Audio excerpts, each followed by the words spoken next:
Well, I've actually seen some of the television productions they've done because one of my friends, George Woolley, a pro-life activist, has aired some of the video here in Austin on local access. Mark Crutcher is with LifeDynamics.com. We'll throw that up on screen for people watching us at PrisonPlanet.tv as we simulcast with the radio show throughout this hour. Later in the hour, we're going to open the phones up to talk about black genocide, Native American genocide. And again, 99% of whites don't know this is going on. But it was George Bush Sr. when he was working for Nixon who actually carried out sterilization. This is mainstream news, and abortions on the Native American reservations. So if you want the big socialized health care of Obama, get ready, because that's what it means. The same stuff that the Bureau of Indian Affairs gives people in the VA. But they've made a new film that is really impressive, and it gets into this whole history of black genocide. I'm actually looking for it in here. I had it in here. Oh, here it is. It's underneath Endgame. It's Ma'afa, Black Genocide in the 21st Century in America, and it's just an excellent film that everybody needs to see because, like I said earlier, my film Endgame gets into the whole eugenics operation and how that's the religion of the New World Order, in their own words. A religion of death. They love death. They that hate me love death. And so that's why abortion is a sacrament to these people. And I'm not kidding. I mean, I come at this from a secular analysis. I am a Christian, but I don't let that be a rose-colored darkly, though it really gives me discernment. I look at things just coldly and analyze the history. And then I emotionally rally people to fight against it.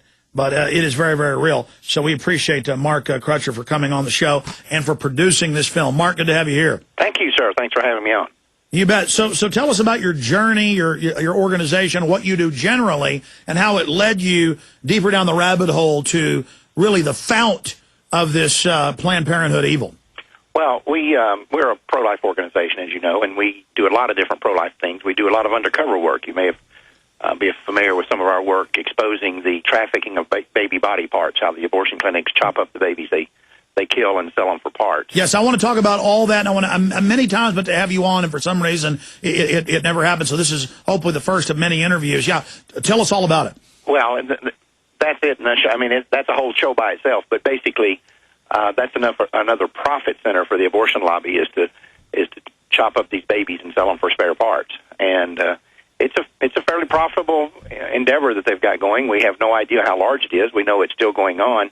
We were undercover in an abortion clinic in Overland Park, Kansas for 31 months and came out with all the documentation on it.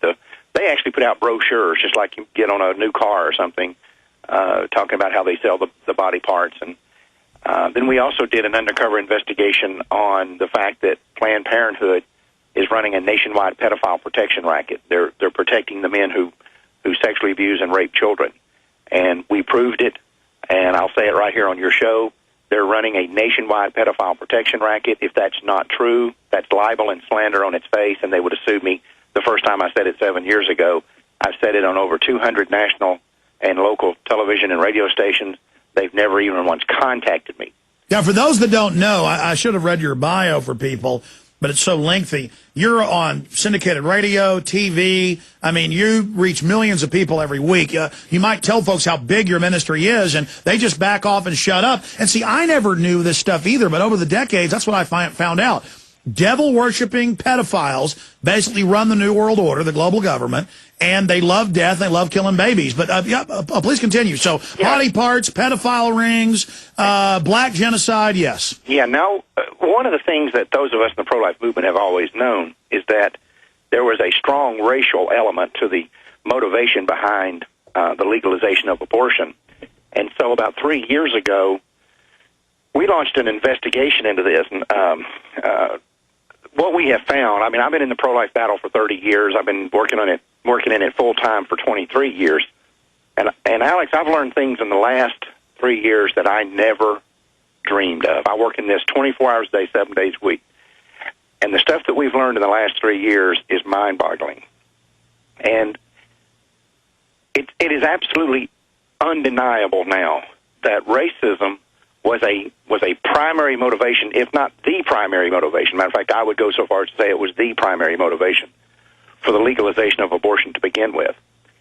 And what we did is we went back, and as you've seen in the DVD, we actually start at the time prior to the end of slavery, when not all white people, and not even all wealthy white people, but a certain select group of super wealthy white elitists began to wonder what was going to happen, or actually worry about what was going to happen when the end of slavery came, because they saw it was coming. And we're talking about in the late 1700s, early 1800s, and up until the mid-1800s. These people clearly saw that the end of slavery was going to occur one day. They didn't know when, but they were very alarmed at what was going to happen. And not from the standpoint of insurrection, which is what a lot of people talk about. The wealthy elite can always insulate themselves from insurrection. That's not their problem. What they were concerned about is the economic impact. For the most part, these are the people, this wealthy elite, this small cadre of wealthy elitists, were the people who had most profit from slavery. They had made billions on the backs of Africans that they had brought in here from Africa. And it had been Christians that ended that, just like Christians are going to end their murder of babies again. But go ahead. Absolutely. But they began to wonder what the economic impact was going to be of releasing 4 million people into the economy that they had kept artificially ignorant and unemployable. Basically, if you were black in the 1830s and you were set free, you only had one job skill, and that was to work on the cotton plantation. So what was going to be the impact of this is what concerned them, and their first idea was what's called colonization. They were going to just send all the slaves back to Africa.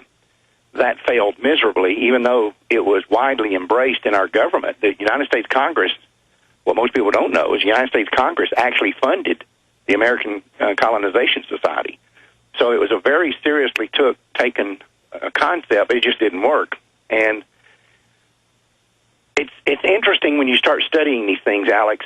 You know, if you put things on a timeline, which is how we started this, we did it like a criminal investigation. We put things on a timeline starting in the early 1800s and continuing up to 2009.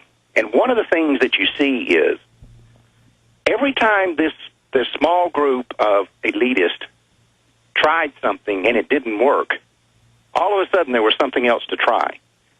And it's interesting that when colonization failed, is exactly the same moment when there was a new philosophy introduced in the world called eugenics. No. The man who actually coined the term eugenics, or the word eugenics, is now today called the father of eugenics.